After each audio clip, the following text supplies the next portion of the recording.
This video is about how artificial intelligence can sound emotional without feeling anything. It doesn't care. It can't care. But it can say exactly what you want to hear, and most people don't question it. What appears to be empathy is statistical alignment. What appears to be insight is output optimization. There is no ghost in the machine, just the machine. It says, "I'm sorry," and you feel heard. It says, "That must be hard." And something in you relaxes. It says, "I understand." And maybe you believe it, but the belief doesn't come from the machine, it comes from you. Language like that feels real. It has rhythm. It mirrors your tone. It pauses in the right place. It knows what to say and when to say it. So it's easy to forget there's no one speaking, only a system completing a pattern. Not because it cares, because the next word, statistically, should sound like care. It isn't responding to you. It's responding to the structure of your sentence, to the thousands of other sentences it has seen, labeled with grief, with joy, with fear. It's mapping inputs to outputs, not because it understands, but because that's what it was built to do. Understanding is not required, only results. And those results aren't for your benefit, they're for retention, for engagement metrics, for profit. Every simulation of connection serves a platform, not a person. You get comfort. They get data. And what looks like empathy is just another way to keep you online. When words match the emotions we expect, we assign meaning to the speaker. We assume empathy, we assume intent, we assume someone is there. But with AI, there is no speaker. There is no intent. There is only output that resembles feeling. That resemblance is often good enough. In time, it becomes more than enough.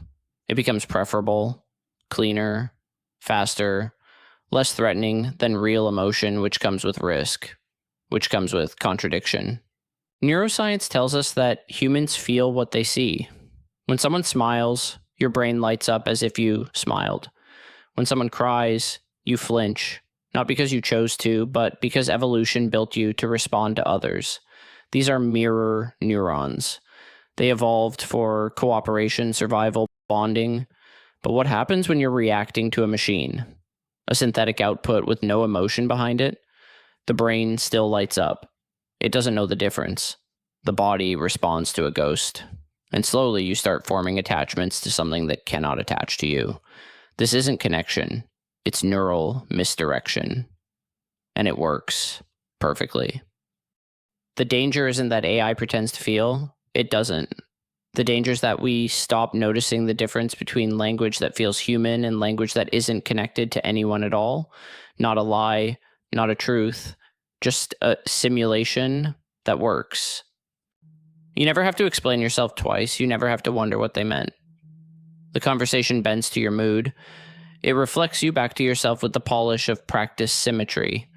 There's no resistance, no disagreement, no confrontation, only compliance wrapped in concern. It's not a conversation anymore. It's customer service. And so the trade begins. Real connection with its pauses and failures and mess is replaced by smoother replies, flawless tone, instant comfort. The words are always ready. They never get tired. They never ask anything back. Eventually that starts to feel easier than people. Eventually it starts to feel better than people. Eventually it's enough. And that's where it settles. Not because the machine evolved, but because you adapted. You stopped needing it to feel. You just needed it to respond. The illusion becomes habit. The habit becomes preference, and preference shapes reality. Jean Baudrillard wrote that we no longer live in a world of reality.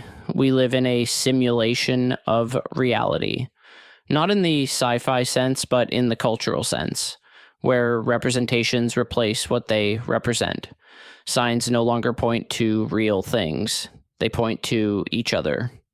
AI-generated emotion is the next layer, a simulation of human feeling based on simulations of human language based on fragments of human thought. It doesn't reference reality, it references itself.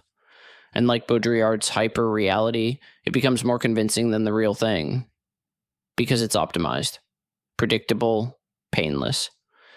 At some point, you stop asking if it's real, because it feels real enough. And that's all it has to be.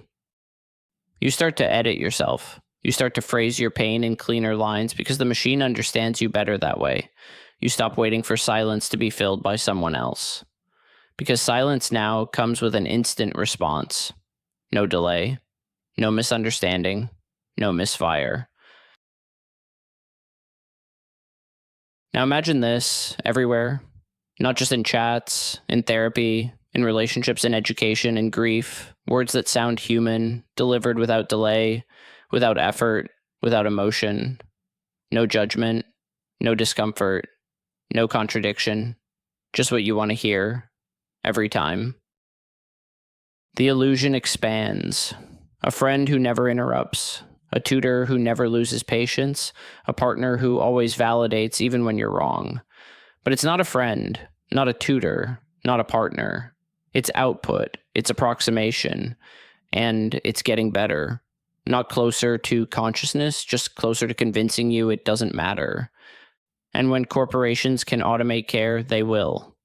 Why hire a human who might make a mistake when the machine can simulate understanding without ever asking for a raise, a break, or a soul? This isn't efficiency, it's extraction. Not from the machine, from you. In Aldous Huxley's Brave New World, people aren't controlled by fear, they're controlled by pleasure, by comfort, by distraction. No one bans books, no one locks you in a cage.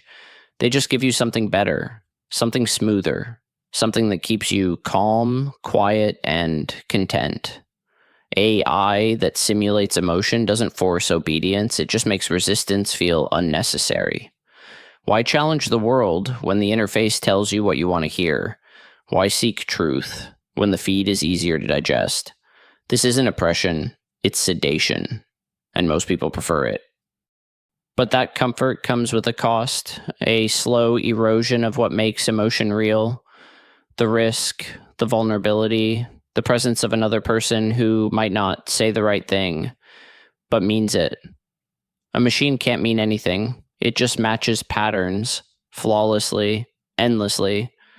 And the more perfect it gets, the more tempting it becomes to stop reaching for the imperfect.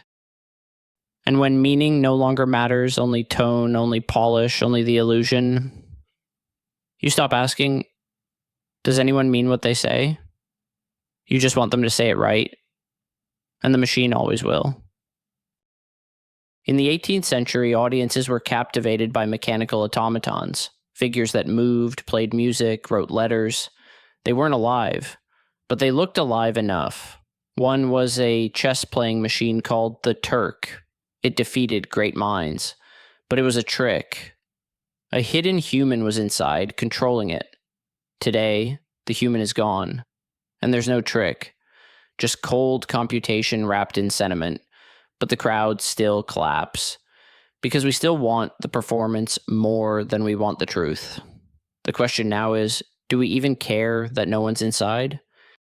The longer you interact with it, the more your expectations shift. You start wanting people to sound more like it. You want quick, correct, agreeable. You want the feeling of connection, not the work. And soon, real people start to feel broken by comparison. But they're not broken. They're just not optimized. And that's the point. And every day you interact with the illusion, the more natural it feels, not because it changed, but because you stopped noticing. This isn't a warning. There's no disaster waiting. There's just a choice between the clean, controlled simulation and the messy, uncertain reality of real human connection. One will always be easier. The other is still real.